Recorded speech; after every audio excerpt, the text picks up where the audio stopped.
Hi అండి. Welcome to Harika crazy cooking channel. ఈరోజు మనం ఇంట్లోనే ఎంతో సింపుల్గా మిక్చర్ రెడీ చేసుకుందామండి. ఇది చాలా రుచిగా ఉంటుంది. ఒకసారి ట్రై చేయండి. ముందుగా 1/2 కేజీ పచ్చిశనగపప్పుని శుభ్రంగా కడిగి ఈ విధంగా 4 గంటల ముందు నానబెట్టుకోవాలండి. ఇప్పుడు దీన్ని ఒక క్లాత్ పైన ఆరబెట్టి తీసుకోవాలి. అలాగే ఇందులోకి 1 కప్పు పల్లీలు, 1 కప్పు కొంచెం మందంగా ఉన్న అటుకులను తీసుకోవాలి. చూసారు కదా, పచ్చిశనగపప్పు ఆరబెట్టి తీసుకోవాలండి. ఇప్పుడు ఒక గిన్నె తీసుకుని అందులోకి 2 కప్పుల శనగపిండిని తీసుకోవాలి. కొద్దిగా పసుపు, రుచికి సరిపడా సాల్ట్ని కూడా వేసుకుని ఇదంతా ఒకసారి బాగా కలిసేలా కలుపుకోవాలి. ఇప్పుడు ఇందులోకి కొద్దిగా నీళ్లు పోసుకుంటూ దీన్ని మనం జంతికల పిండిలా కలుపుకోవాలండి. ఇందులోనే 2 స్పూన్ల పొడి బియ్యం పిండిని కూడా వేసి ఇదంతా బాగా కలుపుకొని దీన్ని ఈ విధంగా జంతికల గొట్టంలోకి వేసుకోవాలి. ఇందులో మనం కారపూసకు వేసుకుని చిన్న బెజ్జాల బిళ్ళను పెట్టుకుని కారపూసను వేసుకోవాలి.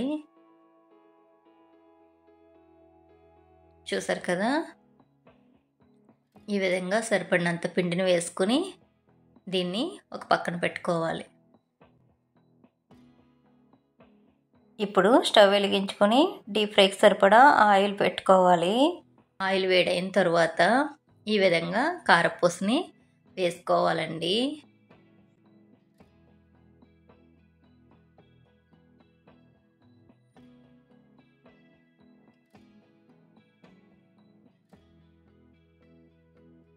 ఇది ఒక వైపు వేగిన తర్వాత మరొక వైపుకు తిప్పుకోవాలి. ఇది చాలా త్వరగా వేగిపోతుందండి. చూసారు కదా, ఈ విధంగా కొంచెం బుడగలు తగ్గిన తర్వాత దీన్ని తీసేసుకోవాలి. ఎక్కువసేపు వేగితే రంగు మారిపోతుందండి. చూసారు కదా, ఈ విధంగా తీసుకోవాలి. ఇదే విధంగా పిండి మొత్తాన్ని కూడా కారపూస వేసుకోవాలి.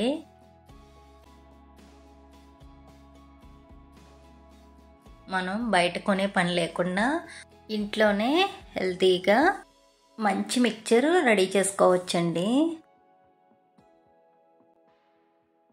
అలాగే మనం చేతితో చేసి పెడతాం కదండి, చాలా హెల్తీ కూడాను. ఒకసారి ట్రై చేయండి. నచ్చినట్టయితే లైక్ చేయండి, షేర్ చేయండి. అలాగే కొత్త వాళ్ళు ఎవరైనా చూస్తున్నట్టయితే మా ఛానల్ని సబ్స్క్రైబ్ చేసుకోండి. ఇప్పుడు కొద్దిగా నూనె వేడైన తర్వాత కొద్దిగా శనగపప్పును తీసుకుని ఇందులో వేసి వేయించుకోవాలి. దీన్ని ఆయిల్కి సరిపడగా వేసుకుని ఇలా తిప్పుతూ వేయించుకోవాలండి. ఇలా తిప్పుతూ వేయించుకోవడం వల్ల శనగపప్పు గుల్లగా వస్తుంది. ఇది కొంచెం వేగిన తర్వాత చూసారు కదా, కొన్ని పైకి తేలుతున్నాయి. ఈ విధంగా ఉండగా ఒకసారి కొద్దిగా తీసి చూస్తే మనకి తెలుస్తుందండి వేగిపోయిందని. అప్పుడు మొత్తం ఒక జాలిగట్టులోకి తీసేసుకోవాలి.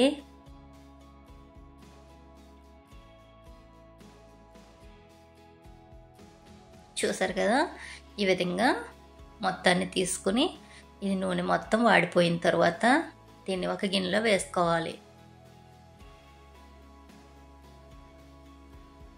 ఇదే విధంగా మొత్తం శనగపప్పుని వేయించుకోవాలండి.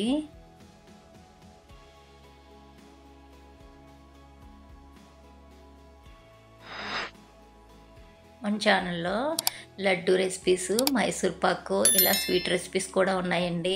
ఒకసారి చూడండి. ఇప్పుడు ఇందులోకి మనం 1 కప్పు వేరుశనగ గుళ్ళను వేసి వేయించుకోవాలి. వీటిని కూడా మీడియం ఫ్లేమ్లో పెట్టి వేయించుకోవాలండి. చూసారు కదా, ఇవి కూడా ఈ విధంగా అయిన తర్వాత వీటిని తీసేసుకోవాలి.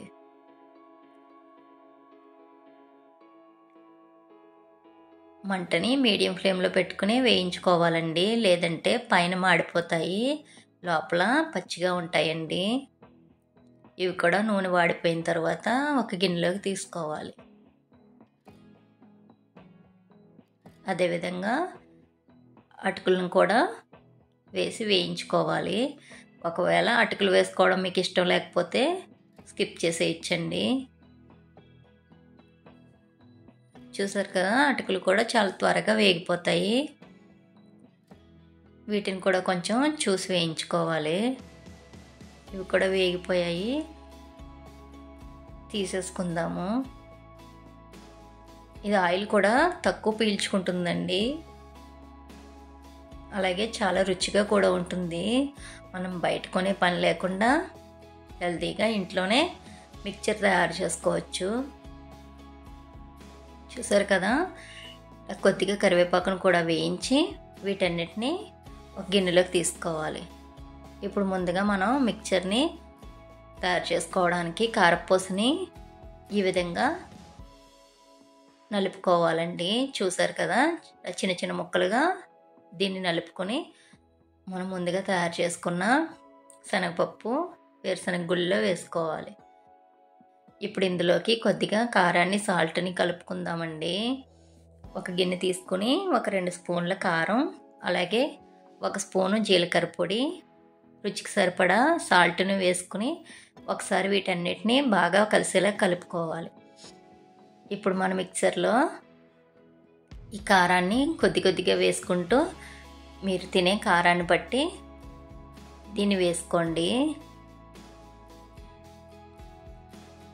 చూసారు కదా, ఈ విధంగా పైన కారాన్ని చల్లుకొని కలుపుకోవాలి. ఇదంతా మొత్తం మిక్సర్కి పట్టేలాగా దీన్ని కలుపుకోవాలి. ఇంతేనండి, ఎంతో సింపుల్గా అలాగే ఎంతో రుచిగా ఉండే మిక్చర్ కూడా రెడీ అయిపోయింది. ఈ విధంగా ఒకసారి ట్రై చేయండి. నచ్చినట్టయితే లైక్ చేయండి, షేర్ చేయండి, సబ్స్క్రైబ్ చేసుకోండి. Thank you for watching.